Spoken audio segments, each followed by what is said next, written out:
I'm Vijay from CLAT 100, and here in this session we are going to analyze NMIMS-LAT or NLAT 2023. I took the test 3 times myself on March 20, 24 and 29, and I have lots of observations to share.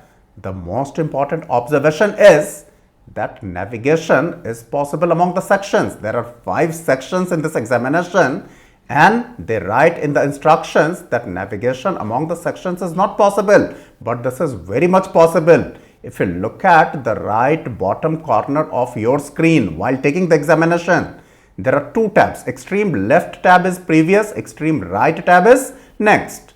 In between, you have a tab called Navigator. With help of this Navigator, you can definitely navigate among the sections. Alright? Okay. There is something very sad about this examination. On the name of current affairs, in the year 2023, they ask you current affairs of 2021.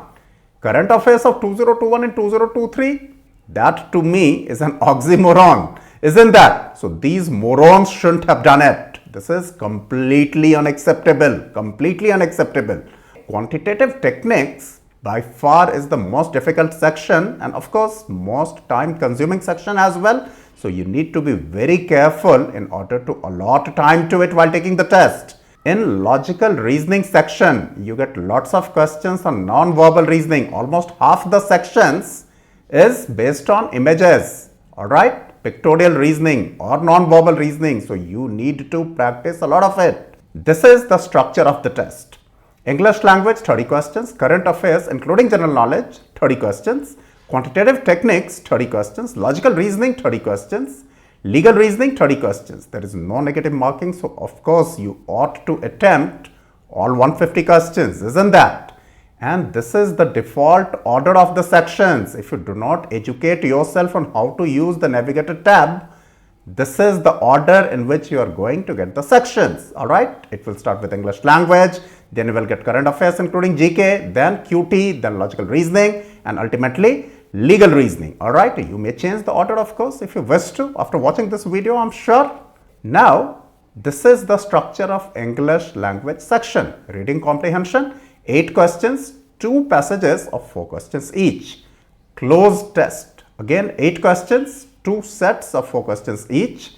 Sentence correction, 8 questions. You need to find out the incorrect part of the sentence. Okay. Parajumble, 6 questions. 4 sentence type as well as 5 sentence type. Alright. Okay. All questions of this section had 5 options each. Level of difficulty, low to medium, mostly low. Alright. Score of 22 to 23 is possible in 25 minutes. You must attempt all 30 questions here of this section. Alright, sincere attempt. Okay, let's come to current affairs including GK. Static GK around 20 questions, current affairs around 10 questions. Ideally, this section should have been named GK including current affairs because you have more number of questions from GK, and current affairs is not so current. Actually, the actual name of the section should have been GK including not so current affairs. Almost all current affairs from 2021. I've already told you, it's absurd to say the least. GK questions were from history, geography, sports, art and culture like festivals, dances, political science, especially Constitution of India, and economics. All questions of this sections also had 5 options each. Level of difficulty, low to medium. And 12 to 15 is a good score. And why am I saying only 12 to 15? Because 10 questions are anyway useless. Basically, you have to get this 12 to 15 of the 20 GK questions, because on the name of current affairs, you get questions from 2021. In quantitative techniques, 22 questions are from quantitative aptitude and 8 questions are from data interpretation. Simple sets of data interpretation questions. Alright, 2 sets of 4 questions each. Topics covered in quantitative aptitude: arithmetic, geometry and mensuration, algebra, statistics, and in arithmetic, lots of questions from time and work. That is how it was in each of the 3 slots in which I appeared for the examination. Some questions in the section had just 3 options, and these options were fixed always, sometimes, and never. It had some questions on quantity comparison as well. Alright, I'm sure you must have seen such questions in some practice papers. Level of difficulty, medium. This was by far the most time consuming. Of course, I've already told you, most time consuming section it was. Score of 16 to 18 is possible in 32 to 35 minutes in this section. Now in logical reasoning, 2 sets of puzzles of 4 questions each, so 8 questions on puzzles. These puzzles are on linear arrangement, circular arrangement, Sudoku type puzzles, alright. On critical reasoning, 8 questions, non-verbal, that is pictorial reasoning, 14 questions, and many pictorial reasoning questions were based on opening of the 6 faces of a cube, alright. Many questions were based on the possible location of a camera within a cuboid from which the given image was taken, alright.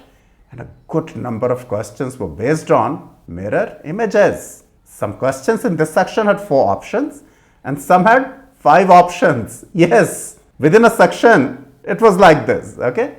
Level of difficulty, low.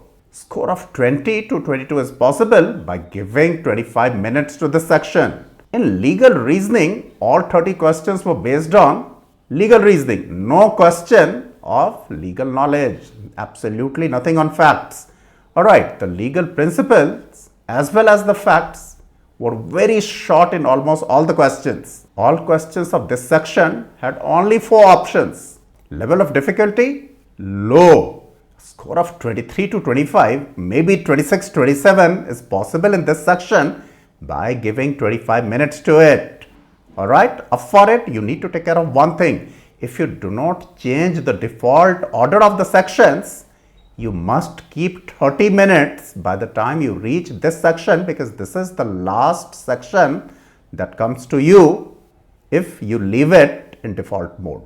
Now, this is how we would look at the overall test. English language, a good score of 22 to 23 is possible by giving 24-25 minutes to this. Current affairs including GK, or as I have said, GK including not so current affairs, score of 12 to 13 in 7 to 8 minutes. Please make it a point to not give more than 8 minutes to this. Quantitative techniques, score of 16 to 18 by investing 32 to 35 minutes. So, 1 mark per 2 minutes. In logical reasoning, you can score 20 to 22 by giving 24-25 minutes to it. Legal reasoning is probably the most scoring section. You can score 23 to 25, maybe above 25 by giving just 25 to 30 minutes to it. Now, the important facts. You must be left with time to attempt all legal reasoning questions. You must attempt all questions of English language. Anyway, you are going to attempt all 150 questions. Why? Because ultimately, let's say you have been able to attempt 130 questions, you are left with 2 minutes. Just mark the remaining 20 randomly because there is no negative marking. I'm not talking about that kind of an attempt. In English as well as legal reasoning, you should be able to attempt all questions genuinely. Please manage your time accordingly. You must not give more than 35 minutes to quantitative techniques section, and you must not give more than 8 minutes to the GK. Please be on our Telegram group in order to get lots of valuable information and some very great content as well. This is the link for our Telegram group, telegram.me/clat100. If you like this effort, please give us a thumbs up, share it with your friends and foes, subscribe to CLAT100 and press the bell icon so that we keep you updated. All the best.